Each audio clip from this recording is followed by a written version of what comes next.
Mes chers amis, à l'approche de la fête de Shavuot, nous réfléchissons souvent sur le descriptif du don de la Torah. En effet, à propos de ce Matan Torah, le texte de Shemot sera spécifique.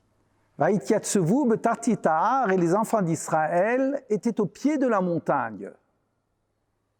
Et la Gemara de nous dire betartit ha'ar, de prendre ce texte dans la littéralité des mots, et les enfants d'Israël étaient littéralement sous la montagne.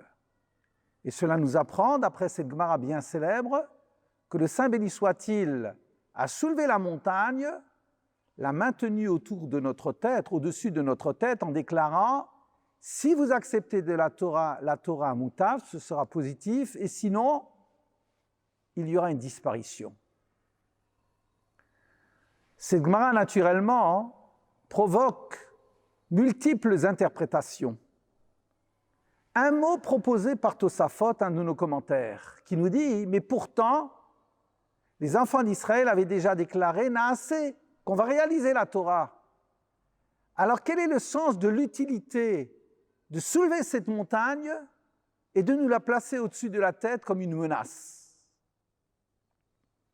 Par rapport à toutes les réponses que l'on pourrait proposer à cette interrogation, j'aimerais peut-être me faire référer à un autre texte de la Gemara bien connu, qui nous dit dans la Gemara de Kiddushin, on a interrogé Rabbi Eliezer, Adechan kibud avahem, jusqu'à où va l'honneur dû aux parents?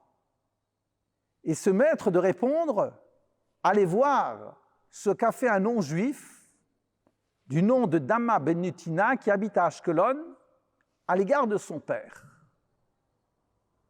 Et la Gemara de poursuivre en nous disant que les enfants d'Israël, que les gens de cette époque-là, sont allés auprès de ce Dama ben Netina et ils voulaient acheter une pierre précieuse pour le éphod, pour le pectoral du grand prêtre, pour une somme faramineuse.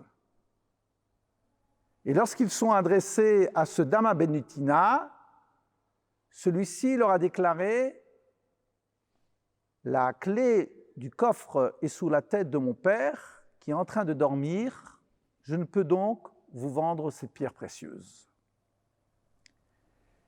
L'année suivante, nous dit le texte de la Gemara, ce Dama ben Netina a été récompensé, puisque dans son troupeau, il y a eu para adouma, ce que l'on appelle une vache rousse.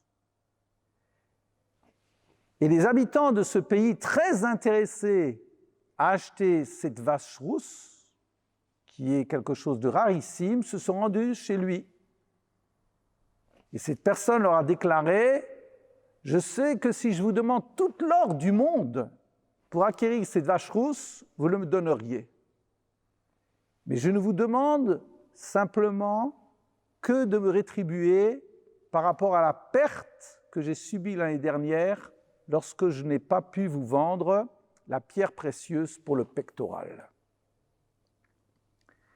Et Rabbi Hanina de conclure ce passage en nous disant « Si déjà une personne qui n'a pas l'ordre, la prescription de réaliser les mitzvot, les préceptes, les réalise de cette façon, à plus forte raison, celui qui a la mitzvah de réaliser les mitzvot, sa récompense sera bien plus grande.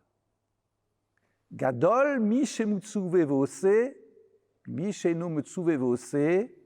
parce que celui qui réalise les mitzvot parce qu'il en a l'ordre a une récompense bien plus grande que celui qui les réalise sans avoir cette prescription.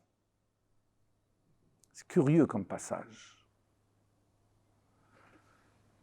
Une question préliminaire.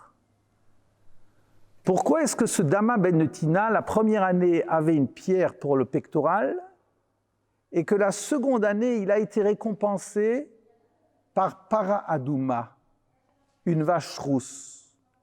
Finalement, il aurait pu être récompensé par bien d'autres moyens que cette paradouma.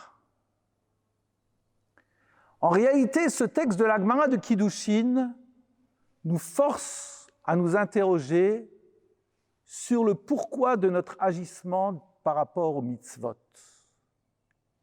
Est-ce que je fais les mitzvot parce que j'y suis intéressé, parce que j'y trouve profit, agrément, plaisir?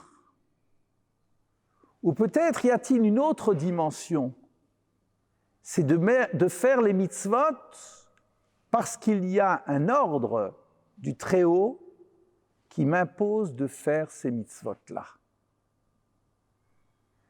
Comment comprendre le fait que celui qui réalise la mitzvah parce qu'il a l'ordre divin a une récompense beaucoup plus grande que celui qui le fait pour son propre agrément? Finalement, lorsque je fais une mitzvah par agrément, par plaisir, lorsque je donne de la tzedaka, lorsque je célèbre le Shabbat et que je le fais du tréfond de ma personne par satisfaction, eh bien, je m'impliquerai beaucoup plus.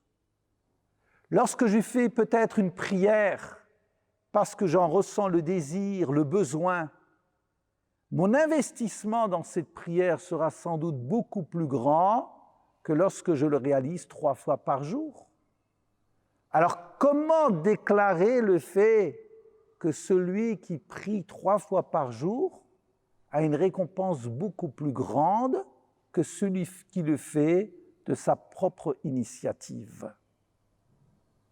Sans doute, c'est parce qu'il est vrai que lorsque je le fais par plaisir, je m'investirai, mais lorsque je le fais parce qu'il y a un ordre qui vient du Très-Haut, eh bien, il peut y avoir une tension entre mon intérêt personnel, ma satisfaction personnelle et le fait de désirer réaliser la parole du Très-Haut.